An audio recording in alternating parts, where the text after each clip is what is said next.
Olá, boa tarde. O senador Álvaro Dias busca novas assinaturas para uma proposta de emenda constitucional que legitima a prisão em segunda instância. Após conceder uma espécie de salvo-conduto, o Supremo Tribunal Federal retoma hoje o julgamento de habeas corpus do ex-presidente Lula. Na sessão de quarta-feira, os ministros do STF vão analisar o pedido da defesa para o ex-presidente Lula ser eventualmente preso somente após o último recurso. A condenação a pouco mais de 12 anos de prisão por corrupção passiva e lavagem de dinheiro ainda está no Tribunal Regional Federal da 4ª Região e será levada aos tribunais superiores. Para o senador Randolfo Rodrigues, o STF deve decidir com base no julgamento de 2016, que liberou a prisão em segunda instância. O tratamento ao ex-presidente não pode ser uma vírgula a mais, uma vírgula a menos do que o Supremo tem dado aos demais cidadãos.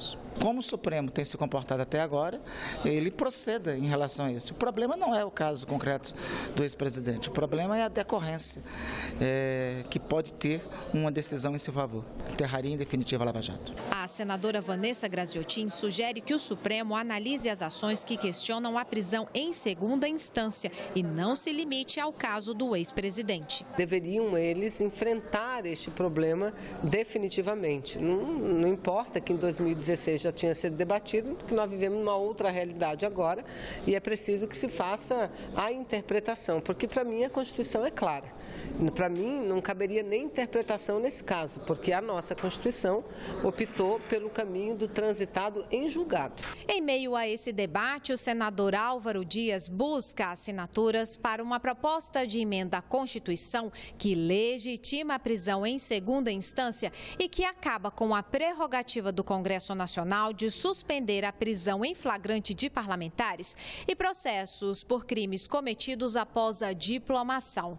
Essa PEC foi apresentada em junho do ano passado, mas 3 senadores retiraram o apoio, o que inviabilizou a tramitação da proposta. Se esta emenda tivesse sido aprovada, não se discutiria mais. Estaria no texto constitucional e nós estaríamos evitando esse desgaste a que está submetido o Supremo Tribunal Federal. Mas o Congresso falha, o Congresso se omite e depois há uma acusação de que o Supremo intervém, invade competência.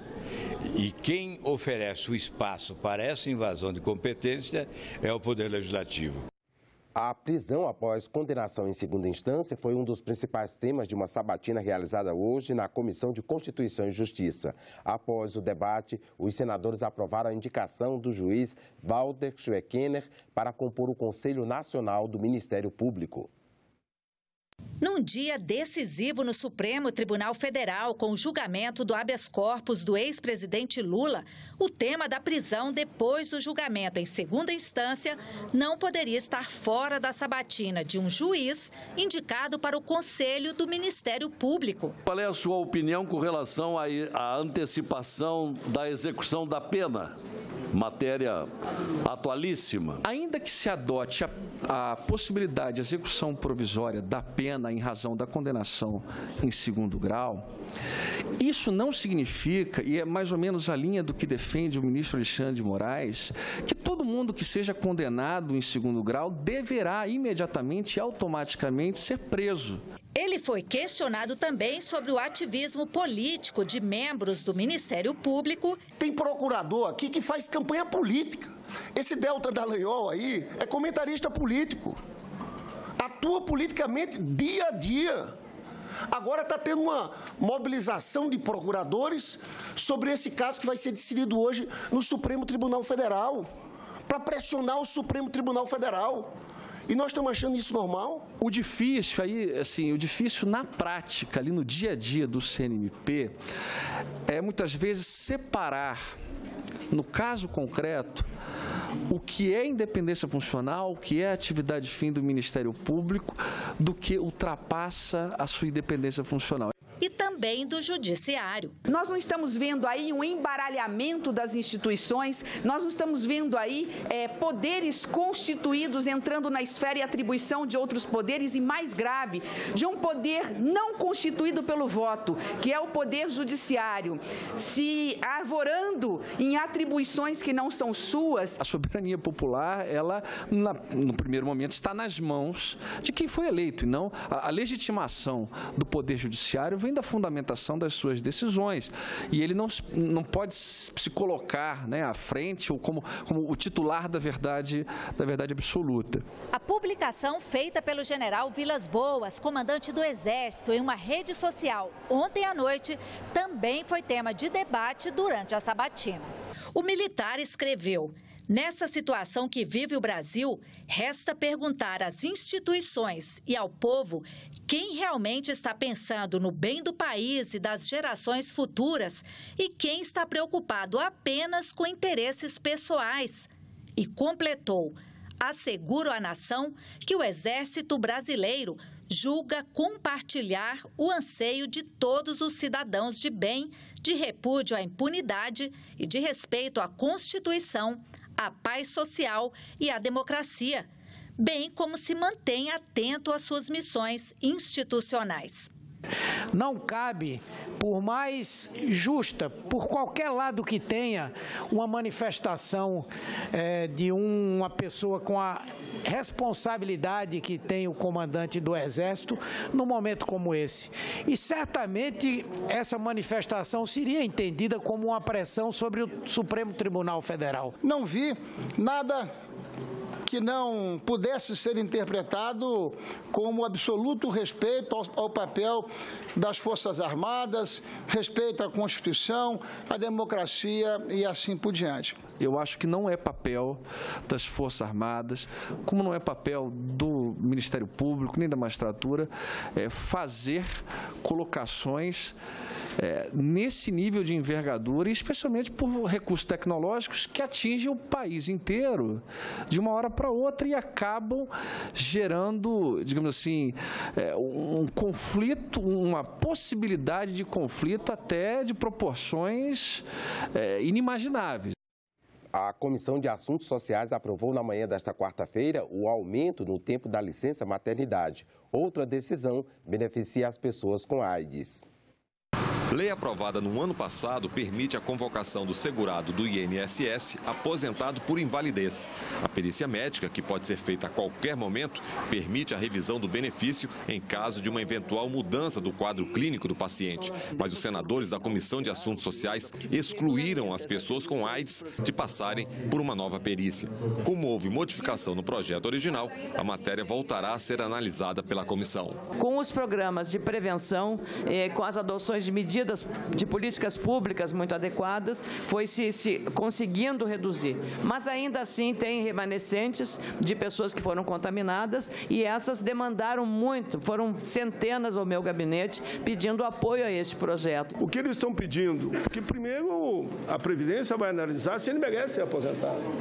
Se os peritos entenderam que ele pode e deve se manter aposentado para ter aquele benefício, eu entendo que é um caso que nós tínhamos que olhar com muito carinho. Uma situação como essa, o cidadão com a doença HIV, AIDS, já está aposentado, está levando a sua vida tomando aquela bateria de remédios, se mantendo, de repente descobre que não tem mais o benefício. Os senadores também aprovaram o aumento da licença maternidade de 120 para 180 dias. Na prática, é assegurar em lei o que hoje é optativo. Esses 2 meses adicionais somente são concedidos após a adesão a um programa chamado Empresa Cidadã.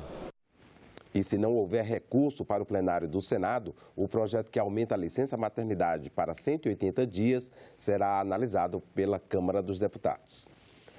O corte no orçamento da União para a Companhia Brasileira de Transportes Urbanos, responsável pelos trens urbanos de Natal, João Pessoa, Belo Horizonte, entre outras cidades, foi tema de audiência pública na Comissão de Desenvolvimento Regional e Turismo nesta quarta-feira. A A cada dia, são quase 600 mil usuários nos trens que servem à periferia de grandes cidades. Cortaram-se recursos para investimentos e também para o custeio das operações. Teme-se, a curto e médio prazo, que as populações mais carentes sejam prejudicadas. O representante do Ministério das Cidades disse que a pasta está fazendo gestões para evitar o colapso do sistema. O Ministério da Cidade está mantendo, pelo menos nos limites mensais, os valores de em torno de 21 milhões para essas despesas. Caso isso não aconteça, a previsão que nós temos lá no Ministério é que a CBTU só vai conseguir funcionar até julho. É uma situação que vem ao longo do tempo, né? Nós trabalhamos no fio da navalha sempre com a questão orçamentária, mas esse ano tomou uma proporção, mas no caso da CBTU, é importante registrar que esse corte, senadora, ele afeta, como a senhora já bem colocou, afeta diretamente as classes menos favorecidas que são atendidas pela ferrovia. O professor Rômulo Orrico Filho diz que a questão do transporte público deve interessar a toda a sociedade, mas especialmente a quem ganha com um sistema eficiente. Realmente me surpreende muito não encontrar os setores produtivos brasileiros nessa discussão.